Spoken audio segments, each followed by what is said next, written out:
கர்த்தரும் இரட்சகருமாகிய இயேசு கிறிஸ்துவின் நாமத்தினாலே யாவருக்கும் வாழ்த்தலை தெரிவித்துக் கொள்கிறேன்.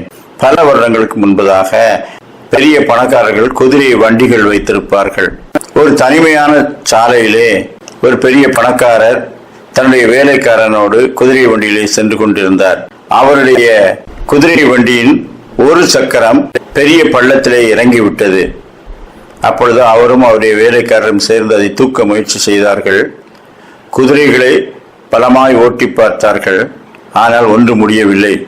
அந்த சாலையின் வழியாக ஒருவரும் செல்லவில்லை. கடைசியாக ஒரு நல்ல குதிரையிலே ஒருவர் வந்தார். அவர் இவர்கள் உதவி கேட்காமலேயே கீழே இறங்கி அவர்களோடு சேர்ந்து அந்த குதிரை வண்டியை தள்ளி பார்த்தார். அவரால் முடியவில்லை. எனவே வண்டியிலே கட்டப்பட்ட குதிரைகளிலே ஒன்றை அவர் அவிழ்த்துவிட்டு தான் ஏறி வந்த குதிரையை அதிலே கட்டி பலமாய் இழுக்கும்படிக்கு அதை விரட்டினார். அது ஒரே மூச்சிலே அந்த வண்டியை வெளியே இழுத்து விட்டு விட்டது. இவர்களெல்லாம் நன்றி செலுத்தினார்கள். ஒருவர் அந்த குதிரையை பார்த்துவிட்டு, ஐயா, இது பந்தயத்திலே ஓடுகிறதும் போரிலே பயன்படுத்துகிறதுமான மிகச்சிறந்த குதிரையா இருக்கிறதே, இது விலையேற பெற்ற ஒன்றல்லவா என்று சொன்னார். குதிரையிலே ஏறி வந்தவர் சொன்னார், ஆம், அது விலையேற பெற்றதுதான். அதனுடைய ஓனர் நான் தான். ஒரு இராணுவத்தின் தளபதிக்கு அது அவசியமான குதிரை அல்லவா. என்னுடைய பெயர் ஜார்ஜ் வாஷிங்டன் என்று சொல்லிவிட்டு சென்றார். அப்பொழுது அமெரிக்க சுதந்திர போரை முன்னின்று நடத்தி கொண்டிருந்த தளபதியான ஜார்ஜ் வாஷிங்டன் தான் அவர். முதல் அமெரிக்க ஜனாதிபதியாக இருந்தார். ஆனாலும் அவர் எளிமை உள்ளவராக, உதவி செய்கிறவராக இருக்கிறாரே என்று ஜனங்கள் எல்லாம் வியப்பார்கள். அவருடைய வாழ்வில் அநேகருக்கு பாடமாக இருக்கிறது என்று போற்றுவார்கள். கர்த்தருக்கு முன்பாக ஒரு மனிதன் தாழ்மையாய் நடக்கும்போது கர்த்தர் அவனை உயர்த்துகிறார். கர்த்தர் உயர்ந்தவராய் இருந்தும் தாழ்மையுள்ளவர்களை நோக்கி பார்க்கின்றார். லூக்கா 22:27, பந்தி இருக்கிறவனோ பணிவிடை செய்கிறவனோ எவன் பெரியவன்? பந்தி இருக்கிறவன் அல்லவோ? அப்படி இருந்தும் நான் உங்கள் நடுவே பணிவிடைக்காரனை போல் இருக்கிறேன்.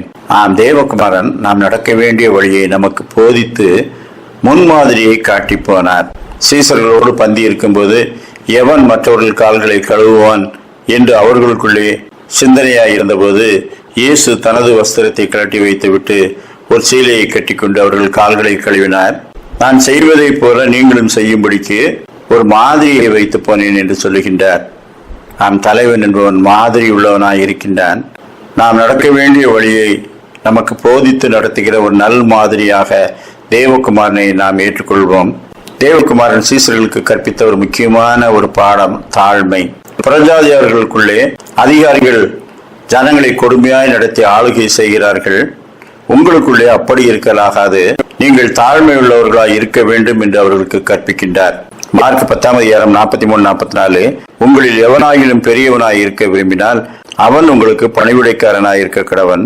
உங்களில் எவனாயிலும் முதன்மையானவனாய் இருக்க விரும்பினால் அவன் எல்லாருக்கும் ஊழியக்காரனாய் இருக்க கடவன்.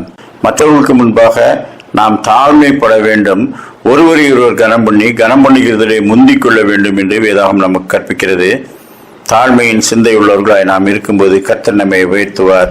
கர்த்தர் தாமே அப்படிப்பட்ட நல்ல சிந்தனைகளை இந்த நாளிலும் நமக்கு தந்தருள்வாராக.